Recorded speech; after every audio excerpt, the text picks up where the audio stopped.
갈취, 협박, 폭행 이런 여러 가지 혐의를 이렇게 고소를 했나 봐요. 찌양을 또 협박을 해서 돈을 이렇게 받아냈다라는 거예요. 이런 사실이 전 국민에게 밝혀지는 게 그게 오히려 더 수치스러울 수 있고 더 견디기 힘든 일일 수 있거든요. 명예훼손이다라고 충분히 걸 수 있는 그런 상황이라고 봅니다. 안녕하세요. 짱변사무소의 짱변 장훈 변호사입니다. 요즘에 굉장히 떨썩한 일이 하나 또 발생을 했죠. 천만 유튜버인 찌양 씨. 예, 저도 참 좋아하는 유튜버인데요. 굉장히 많이 드시고 밝으시고 이제 이런 분이시죠. 근데 남자친구라는 사람이 이 찌양을 협박을 해서 이제 유흥업소에서 일을 하게 시키고 이제 그 유흥업소에서 번 돈들을 자기가 다 갈취해 가고, 그리고 또 찌양이 유튜버 활동을 하면서 굉장히 이제 많이 성공을 했지 않습니까? 거기서 나온 수입들도 본인이 갈취해서 가져가 버리고, 나중에는 이제 찌양을 거기에 소속된 크리에이터로 해가지고 소속사를 차려가지고 본격적으로 이렇게 갈취를 했다라고 하더라고요. 찌양이 전 남친을 갈취, 협박, 폭행 이런 여러 가지 혐의를 이렇게 고소를 했나 봐요. 고소를 했는데 피의자죠. 그 남자친구가 극단적인 선택을 해서 결국에는 공소권 없음으로 사건은 종결이 됐는데, 이 내용도 충격적이지만 찌양이 불행한 과거가 있고 그걸로 인해서 지금 형사적인 절차를 밟고 있다라는 사실을 또 다른 유튜버인 구제혁, 정국진 이런 분들이 이제 그걸 어떻게 알고 찌양을 또 협박을 해서 돈을 이렇게 받아냈다라는 거예요. 이게 이제 가로세로 연구소라는 유명한 유튜버 채널이죠. 거기서 폭로가 됐다라고 하는데, 구제혁 측에서는 찌양한테 5,500만 원 정도 갈취해 갔다, 어떤 형태로 계약을 맺어가지고 갈취해 갔다라는 그런 내용인 거고, 정국진은 정확한 금액은 나오지는 않았습니다만은 돈을 이렇게 찌양한테서 갈취해 가는데 이제 가담했다라는 이제 그런 내용입니다.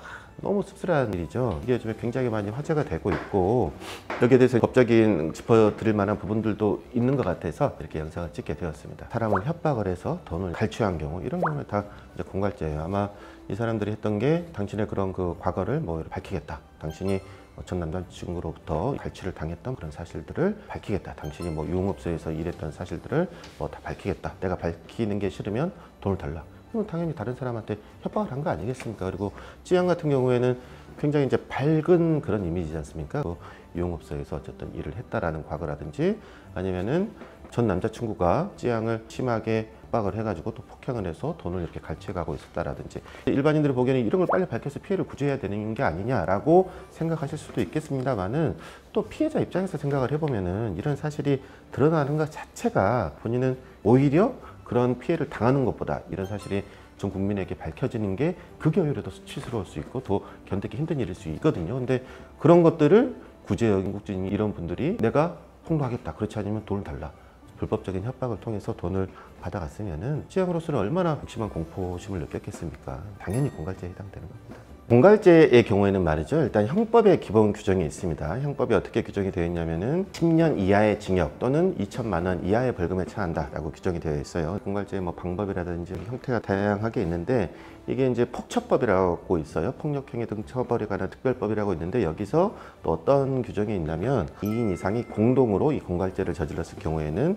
형기의 2분의 1을 가중한다라고 되어 있습니다. 원래는 10년 이하 2천만 원 이하였는데 이게 2분의 1이 가중이 되면 15년 이하 또는 3천만 원 이하의 벌금에 이렇게 처하게 되어 있는 거죠. 구제혁이랑 정국진이랑 아마 같이 했다라고 하면은 폭처법 규정에 걸려서 최대 징역 15년, 그리고 벌금으로 하면은 최대 벌금 3천만 원 이렇게 되는 것이고, 예를 들어서 이렇게 합의가 이루어지지 않는다라고 하면은 저는 100% 실형 나올 것이라고 그렇게 생각하고 있습니다. 아직 완전히 이제 드러나지는 않았습니다만, 공갈죄의 경우에는 특정 경제범죄 가중처벌 등에 관한 법률에도 또 규정이 되어 있습니다. 피해 액수에 따라서 가중처벌하게 되어 있습니다. 어떻게 되어 있냐면 피해액이 5억 원 이상 50억 원 미만의 경우에는 3년 이상의 유기징역, 그러니까 벌금형도 없고 최하가 3년이라는 거예요. 그리고 이게 이제 50억을 넘어가게 되면은 무기징역 또는 5년 이상의 유기징역이 처하도록 되어 있죠. 지금 드러난 것은 5,500만 원이라고 하니까 특경법에는 해당이 되지 않을 것 같은데, 또 모르죠. 정말 지금 말도 못하는, 상상할 수 없는 큰 금액을 갈취당했을 수도 있는 거니까, 어쨌든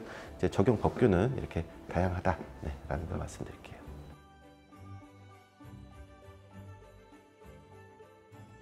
아마 분명히 찌양 측에서 이제 이거는 2차 가해다, 명예훼손이다라고 충분히 걸 수 있는 그런 상황이라고 봅니다. 그리고 더 큰 근본적인 잘못은 사망한 남자친구, 그리고 구제혁 그런 사람들 아니겠습니까? 그러니까 가세형까지 찌양 측에서 문제를 삼을지는 이제 두고 봐야 되겠는데, 문제 삼으면 충분히 명예훼손에 해당된다고 봅니다.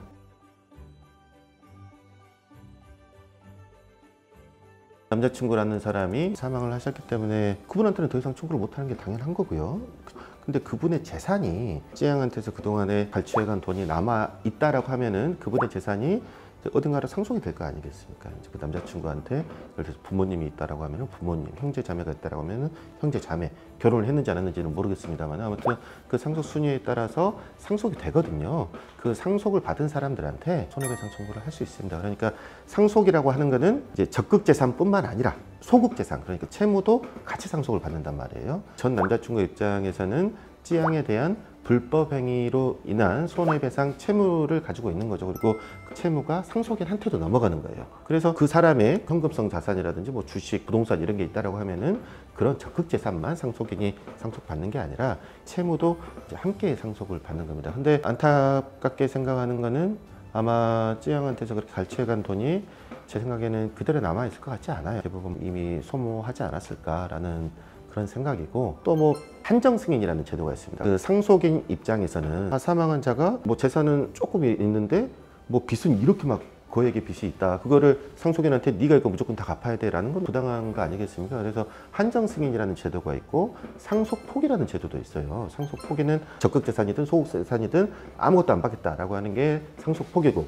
한정 승인이라는 거는 내가 받긴 받는데 소극 재산의 경우는 적극 재산의 범위 안에서만 받겠다. 채권자 입장에서는 이제 적극 재산에서 채워지지 않는 그 나머지의 채권 같은 경우에는 더 이상 이렇게 해소할 방법이 없어지는 거죠. 그래서 찌양 같은 경우에도 그 남자친구가 갈취해간 돈을 성실하게 남겨뒀다거나 그거를 기초로 뭐 재산을 불려놨다거나 이랬을 것 같지는 않거든요. 그래서 경제적인 피해를 회복하기는 쉽지 않을 것 같다라는 생각입니다.